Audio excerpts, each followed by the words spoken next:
As-tu déjà réfléchi à pourquoi les banques ne perdent jamais?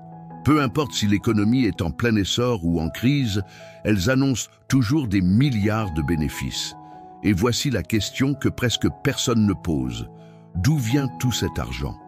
La réponse est simple et brutale. Les banques gagnent plus avec tes dettes qu'avec ton argent épargné. Oui, pendant que tu crois être en sécurité avec ton argent posé sur un compte qui ne rapporte presque rien, la banque fait fortune avec les intérêts que tu paies lorsque tu es en retard, lorsque tu finances, lorsque tu utilises ton crédit. Si cette vérité te dérange déjà, mets un like, abonne-toi à la chaîne et reste jusqu'à la fin. Car aujourd'hui, je vais te montrer pourquoi les banques préfèrent que tu sois endetté plutôt que épargnant. Tout commence par une illusion vendue comme une vérité absolue. Garder son argent à la banque, c'est la sécurité. Depuis l'enfance, on nous apprend à croire que la banque est synonyme de protection.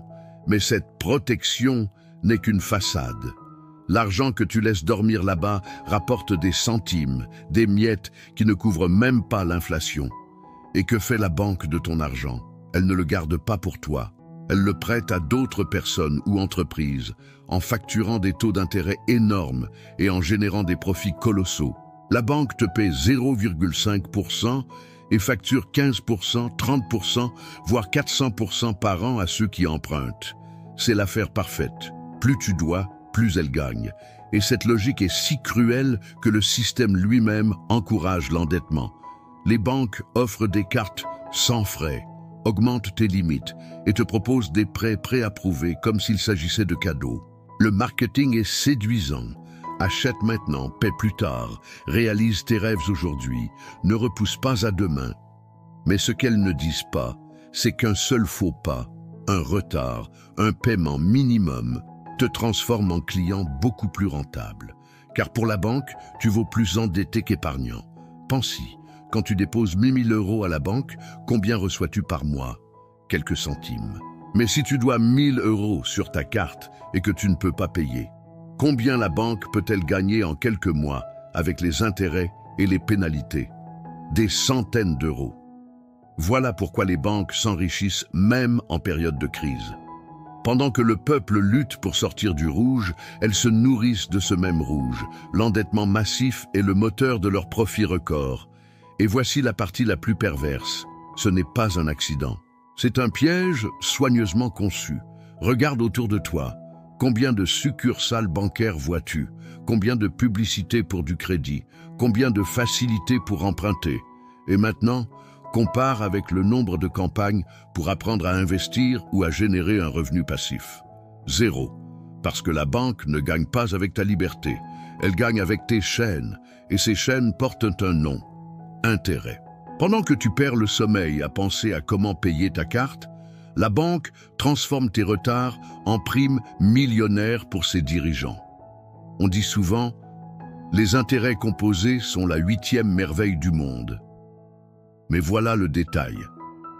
Pour toi, c'est un cauchemar. Pour la banque, c'est un miracle. Chaque mois de retard, ta dette grossit sur elle-même, une boule de neige qui ruine tes finances et engraisse la banque. Prenons un exemple. Tu laisses 1000 € sur un compte d'épargne. Après un an, avec un peu de chance, tu as 1040 €. Mais si tu empruntes 1000 € sur une carte et que tu ne rembourses pas, en quelques mois, cette dette peut doubler. Pendant que tu gagnes 40 €, la banque gagne 1000 € grâce à toi. Cette différence n'est pas une coïncidence, c'est le système. Et voici le plus cruel. Les banques ne veulent pas seulement que tu sois endetté, elles veulent que tu aies honte de ta dette. Car quand tu ressens de la culpabilité, tu acceptes de payer n'importe quoi pour t'en libérer. Tu acceptes de refinancer, de signer des conditions abusives, de payer des taux injustes. Et le cycle ne s'arrête jamais. La honte est une arme pour te maintenir silencieux, pour que tu ne comprennes pas que ce N, et pas toi, elle, irresponsable, c'est et le jeu truqué pour que tu perdes. Pendant ce temps, les grands investisseurs jouent selon d'autres règles. Ils ne paient pas d'intérêt, ils en reçoivent. Ils ne vivent pas de salaire, ils vivent de rente. Ils prêtent de l'argent au gouvernement, aux entreprises, au système bancaire lui-même.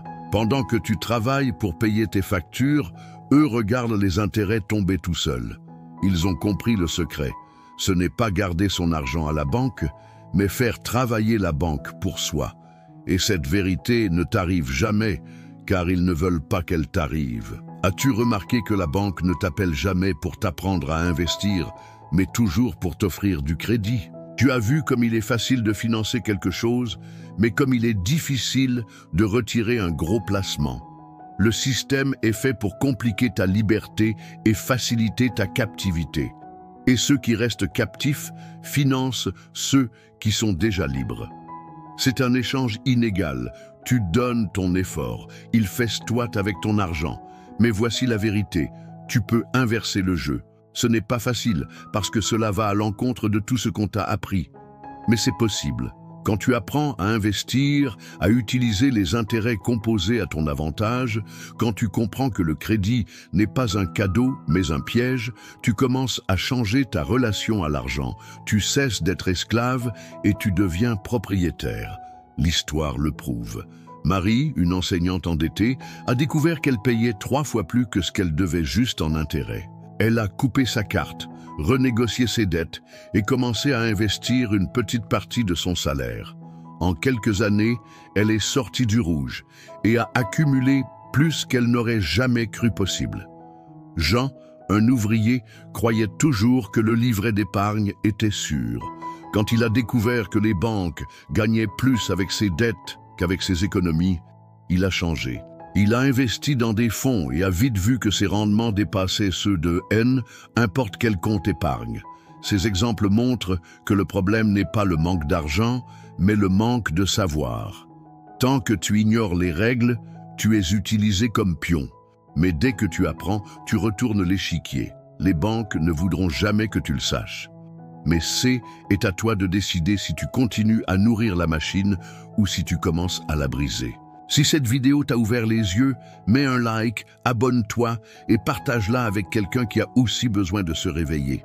Parce qu'ensemble, nous pouvons révéler la vérité que les banques cachent. Elles gagnent plus avec tes dettes que avec ton argent épargné. Et je termine avec une phrase d'Henry Ford. Il vaut mieux que les gens ne comprennent pas notre système bancaire et monétaire, car si c'était le cas, je crois qu'il y aurait une révolution demain matin. N'accepte pas d'être exploité, il est temps d'inverser le jeu